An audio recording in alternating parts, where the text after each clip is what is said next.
In primetime news this evening, 5 alleged gangsters cut down by the police in blazing gun battle in Upper St. Andrew community. Lawmakers promise improvements for the entertainment sector following safety issues at Reggae Fest. And political parties continue to make their case to voters.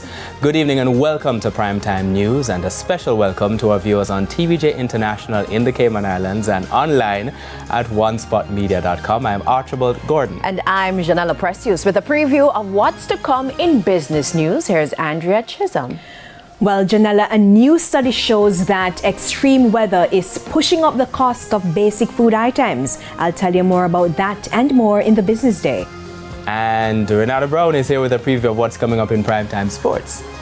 Well, Archie, I have good news and bad news, or is it bad news and good news? Well, the bad news is that the West Indies lost their opening T20 International against Australia. The good news is that Andre Russell could be returning to Jamaica for the CPL. We'll tell you all about that and more in primetime sports. I don't know how I feel about what he just said, but Romain is here with a preview of what's to come in the weather report and forecast. Thanks, Janella. We have been having some shower activity across sections of eastern parishes, and we're also having weaker wind, or at least a weaker wind pattern across most of the Caribbean, which is helping to contribute to those afternoon showers and thunderstorms. I'll tell you more in the weather report and forecast.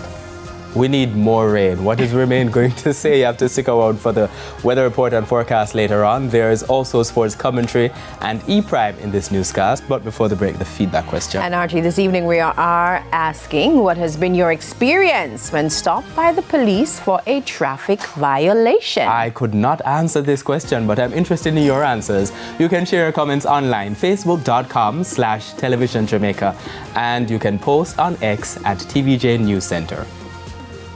Please stay with us. Primetime News returns after this break.